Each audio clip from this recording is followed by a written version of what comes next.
So we got some names here to kind of keep an eye out. I'm very interested on the Ryder Osbourne and kind of what's happening there. But starting with some quarterbacks, we got Lyons and Nathan Bernhard here. So love to hear a little bit more about them. And I'm excited to show this film in a sec because there's some good film. Yeah. So, this is, again, the quarterback of 2026 is a really interesting situation, because not only is the quarterback of 2026 going to determine the, kind of the structure of the class for 2026, but it's also affecting the 2027 class, which we can get into. But so Ryder Lyons is the crown jewel, I guess. I guess we would say he is top target. He's top dog. He is a 2026, but he's really a 2027 because he will be going on a mission. He will be gone for a year and a half. But the reason why this is affecting 2026 and 2027 is because Trey Taylor is 2027, and there's word that Trey Taylor is now trending elsewhere. He was a top target for Michigan since last shoot. The kid's been here almost 30 times. I mean, he's been a top target for a long time, but because of the Ryder Lyons dynamic, it does appear that Trey Taylor's trending elsewhere, and it also appears that Chip Lindsey prefers a different direction with that. But Ryder Lyons will be visiting Michigan this Friday. This is going to be a major visit because it's really going to clarify, in my opinion, it's going to give us a great look at where does Michigan stand. We know we're at the top of we're at the top of his list. We know that Michigan is making him a priority.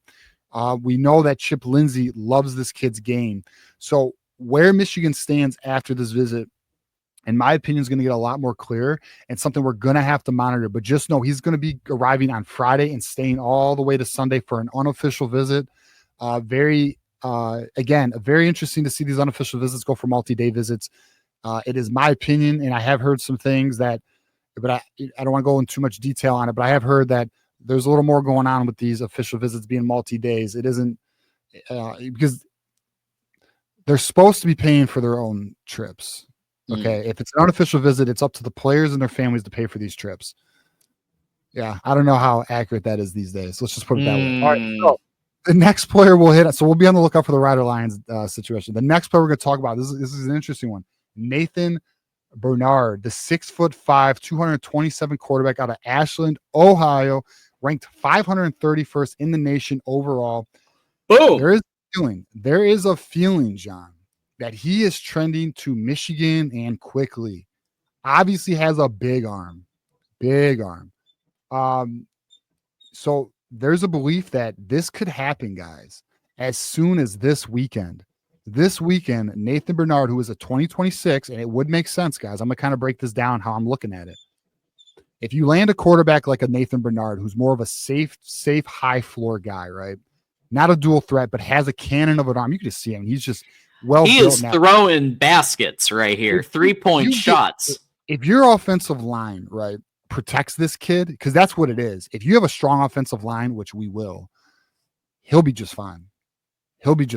He has good throwing mechanics. He stands up. I mean, I will say he has a bit of a swing, but nothing that's not uncorrectable. You can see he just has a cannon for an arm. So, in my opinion, how this is all shaking out right now is Michigan's trying to push for Nathan Bernard to be the 2026 quarterback because Ryder Lyons is a 2027. I think in Michigan's ideal world, they land Nathan Bernard for 2026. They get Ryder Lyons also in this class, so that secures their 2027, and then we're in a good shape with that quarterback room for the next foreseeable future, but for the next two classes. That, in my opinion, is what is going on right now. That is my viewpoint on it. That's not something I've had confirmed to me, but just the way it kind of looks, it makes a lot of sense. And it does appear that Michigan is pushing here because they have said that they would not offer Nathan Bernard a scholarship unless they were very serious and it was a committable scholarship. Well, they just offered him a scholarship not too long ago, guys. So it does appear that it's looking like Nathan Bernard will end up in this class as soon as this weekend.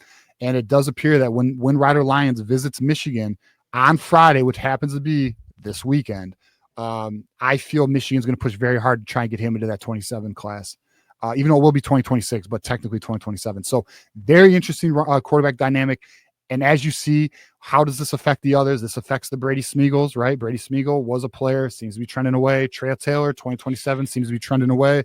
These quarterbacks are the quarterbacks who are coming to the forefront. The cream is rising to the top. Let's see if Michigan can pull off the double whammy here. Anything you want to hit on before we move on to our next targets here, John? I mean, this guy has a cannon, and after Bryce Underwood now obviously is going to be QB1, you're starting to see now a different style of quarterback that's interesting to Michigan, because as we know, traditionally Michigan had your game manager type quarterback, right? Even Chad Henne wasn't exactly, let's be honest, he wasn't slinging it all over the field all the time. But think of your Cade McNamara's, your Spates, your Rudocks, your that type of quarterback. And now you've got in Bernhard literally somebody who has a cannon, and that's after Bryce Underwood. And I just think it's interesting overall to see that because the game is changing, Michigan is adapting, and they're not settling for the same kind of game manager quarterback that they've settled for in the past. That's done. I think with NIL, that's over, because now you can attract these quarterbacks, and then especially with a Chip Lindsey offense that's more quarterback friendly, wide receiver friendly. You can now start stocking up on that quarterback room. So it's very interesting. I mean, I think he's an intriguing prospect. I mean, there's no doubt his throwing motion is going to need some works mechanically, but at the end of the day, you can see the raw talent. He does have the ability to throw on the run. He does have a little bit of mobility to him, but he's just a really big kid at 6'5", 227. So we'll see what Michigan can do there. Next player we're going to hit on is a critical player for this class. That's Savion Ryder. His agent. So as we talked about last week, his agent, not him, his agent visited Sean McGee, which means it was all about business, boys, just talking business. And all indications out in Ann Arbor is the visit went extremely well. Savion Ryder has a very low profile recruitment right now, where he's just not very public. He's not taking a lot of visits. He's only taken 2 visits this spring. He does plan on taking all of his official visits before making a decision. In the very next steps for this, out of this recruitment, is him finishing all of his official visits, which once official visit season hits, which I believe is May into June. After that, he is going to make a decision. As it stands right now, April 8th, it does appear Michigan has the lead for Savion Ryder, who is the #1 running back in the nation. But let's see how these official visits go. It's obviously not something I would be willing to lock right now. We're in a good position, but we got to kind of let it play out a little bit more. But it is a good indication that Sean McGee and his agent have already met. That's not something that's common. I think it's going to become more common now that we're in the NIL era, but it's one of the first times I've heard of an agent just kind of meeting with the general manager like that. So very interesting to see that dynamic. I do want to just mention here, obviously Ohio State and Georgia, are teams that we have also reported are in the mix for Ryder, but it does sound like maybe at least one of those is losing favor, because Michigan was only one of 2 visits that Ryder took, right? So can he just not go to Ohio State? Like, that would be the biggest pie in the face. But I want him at Michigan for sure. Yeah, and just so everyone knows, he will be visiting June 13th through the 15th for the official visit, so we'll see there. Next player we're going to talk about is Javion Osbourne. This is the other running back. This is the running back who put his top 2 schools as Michigan, Notre Dame. We talked about last week that Notre Dame having that edge, which is interesting because it actually became more public about that after our show. Shout out to us on that. But he's still going to take his visit to Michigan, and his visit is planned for April 19th. This is the opportunity for Michigan to make it clear to Javion Osbourne that he's still a top priority for them. They do value him, and that they do want him in this class. The reason why this is trending away from Michigan currently is because, quite frankly, and this is very interesting, and this is something we need to monitor, apparently Michigan's not being as transparent with NIL as the agents and players want them to be in terms of exact figure amounts.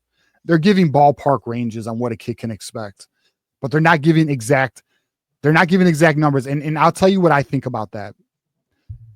My belief is that's a negotiation tactic. Why would you why would you give an exact number today? Mm-hmm. Negotiation isn't done till signing day. Mm-hmm. Now you may put a kid off or a family off by not being more transparent and more direct. But at the end of the day, I think Michigan's not trying to outbid itself for players. And I think what they're doing is they're keeping things a little vague in terms of a range in which the player could see.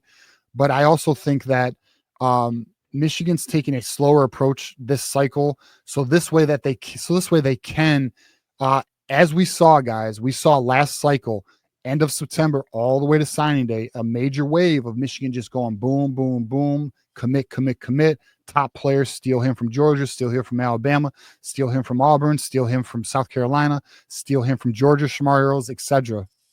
I kind of feel Michigan's trying to kind of load things up to do that same exact thing. Now, they do need to get a few guys in this class because we are currently only at what, 3 guys? Yeah, currently 3 guys in the class. They do need to start getting a few here. Yep. But at the end of the day, a lot of their work, in my opinion, the real work is going to start picking up around September all the way to signing day.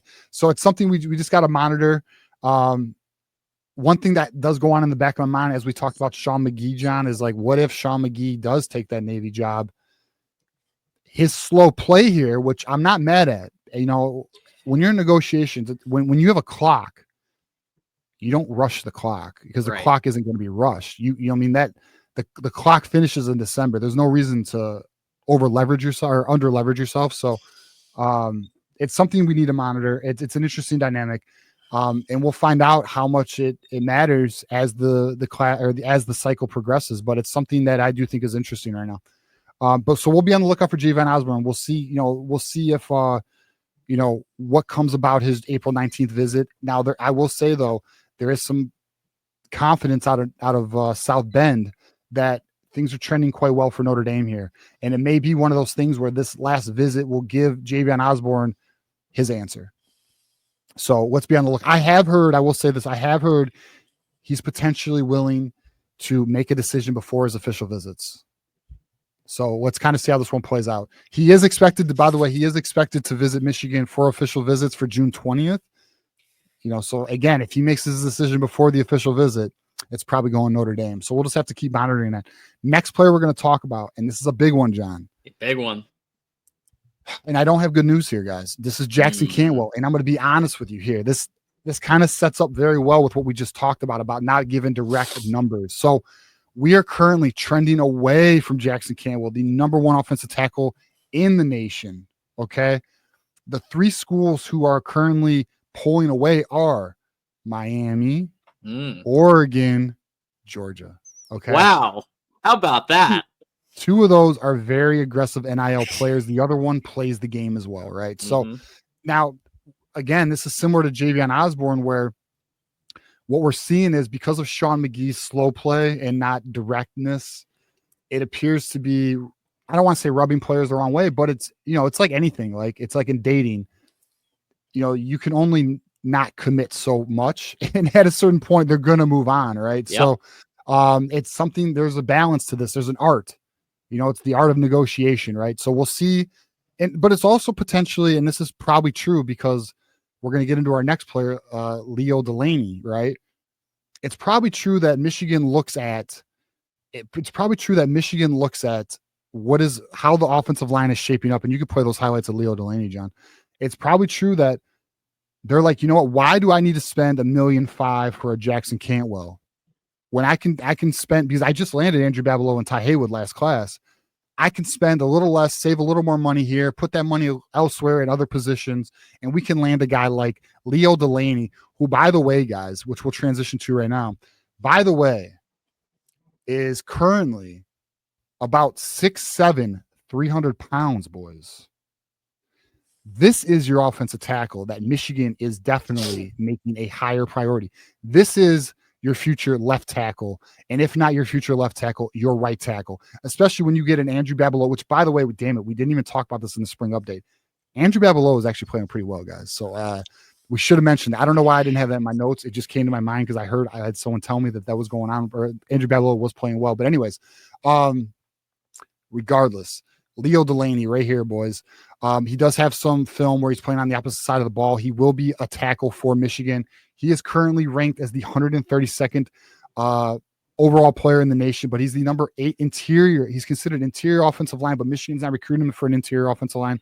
They are recruiting him as a tackle. Yeah. one of the things that makes this very interesting is he is out of Providence Day, North Carolina. We've had some success here. It's one of the powerhouses, one of the powerhouse schools that literally just pumps out talent every year. Obviously, we know Jaden Davis, Channing Goodwin, and I think there's one other who came from Providence Day that's on Michigan. One of the main factors in this recruitment is Biff Poggi. Apparently, the relationship he has developed with Biff Poggi, which we kind of, when we hired him in December, we talked about how Biff Poggi was such an X factor, being able to relate to these kids and just kind of letting them know the culture and expectations at Michigan. And not only did Biff Poggi do a great job, but his family, his dad is quoted as saying from their recent visit, Michigan is pretty much perfect.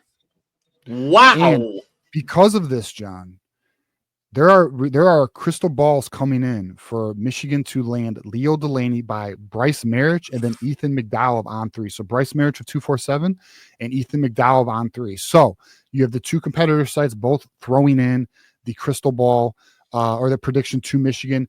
Now, if we look at our offensive line class, John, and how it's currently shaking out, you have Bear McWhirter, who is currently projected as a guard, nasty, mean player. You add this monster, the 6'7", 300-pound Goliath. Look at him move, though, for the guy his size. Absolutely amazing. Now envision him playing on the offensive line with Andrew Babaloa, Ty Haywood, right?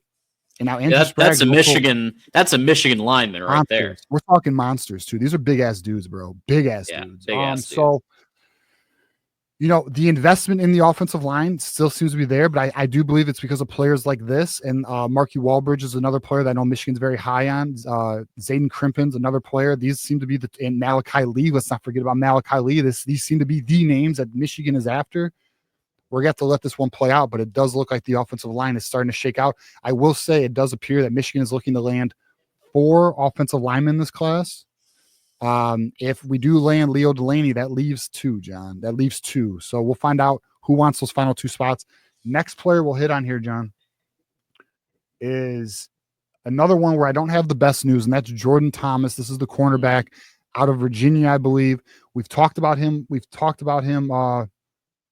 Multiple times because things seem to be in a good direction. He also, I believe, let me just double check. I want to say he's being, he has the same agent as our guy, Travis Johnson, who I am extremely high on and is in good position for Michigan right now. I could be wrong on that though, but long story short, he is trending away from Michigan. And this is another one where potentially the NIL negotiations are not as clear and direct as these players want them to be. But it's just kind of the nature of the business. There's a lot of corners in this class. It's not a hard loss. And I'm sure at the end of the day, if Michigan wanted to get back into it, they could. But right now, things do seem to be trending away from Michigan. Just wanted to give everybody the update. And then, John, if you want to hit on anything on that before we get into our little basketball tidbit here. Yeah, the kid has already inked his first NIL deal about a month and change ago with Carnivore, the world's they call themselves the world's number one beef, or the number one selling beef protein isolate. So that's, how about that? So he's already getting NIL deals. Yeah. You're talking about Jordan Thomas? Yeah. Mm-hmm. Really? See, that just goes to show you, so these agents who are representing these players, I mean, guys, it's just business. Like, it's all business now. Now there's some kids who still, they still value the education and the environment and all that, which matters, but at the end of the day, these kids are like, it's all NIL, it's all the deals. If anyone deals with lawyers or agents, like, they don't play games, it's all business. It's down to brass tacks. And at the end of the day, they're looking to get the most for their client, because guess what? What's getting most for their client's good for them because they're on commission. So at the end of the day, that's just kind of where we are. So interesting to see he's already got an NIL deal in high school. He's in high school and has an NIL deal. Amazing. Okay. Next player we're going to talk about. So I put out a video Saturday of Michigan after they landed our guy Yaxel Landenborg, something like that. I'm not even sure I'm pronouncing it correctly. Probably not. who was the #1 portal player in the portal for basketball. Shout out to Queen Jolyn. Michigan is potentially on the verge of landing the best portal class of all time in basketball. And if we really think about it, guys, the portal in the NIL era has only been around for a few years, so it's not like it's something that's like crazy groundbreaking. But at the end of the day, you want to be the one setting the bar. Well, it does appear that Michigan is on the verge of landing another big time, and I mean big. I'm talking 7'3" center from UCLA, Ayade Mera. Now, he's currently not ranked for some reason in the portal rankings, but from my understanding, once he is ranked, he will be a top 30 portal player in the class. So Michigan will have gotten the #1, the number 18, and the number 20, like in the top 30, like 20 range. And then I think I believe it's one of these guys. I don't know if it's Morez Johnson or Elliot Cadeau. I'm not too sure. One of them is ranked in the 40s. So 4 top 50 portal guys, 3 top 30 players. And this is big time. This would be a big time addition because he still has years of eligibility. He's a 7'3" guy. He's not going to the NBA early because he's not necessarily he's kind of an old school big due to his size. Does have athleticism and flexibility. And when I mean by flexibility, I mean, he's not for a 7'3" center. He's not stiff, and that's what I meant by flex. Not position flexibility, just like athletic flexibility. So something, Dusty May is just doing the damn thing. I'll be honest, it's very interesting to see the portal approach of basketball versus football, because basketball, we seem to be like just buying everybody. Football, we're a little more cautious. Maybe that's just the Sean McGee to it. I don't know, but great to see that Michigan has the resources to be the top portal team. And I just want to add, John, and when we did that video, I highly recommend people check it out. If you have not checked out my video I did Saturday, and the reason why is because I go over, the ranking services do combine the recruiting classes with the portal classes, and Michigan is ranked 6th overall, and the teams who are ahead of us are Kentucky, North Carolina, like all the blue bloods. It's just the blue bloods, and then Michigan.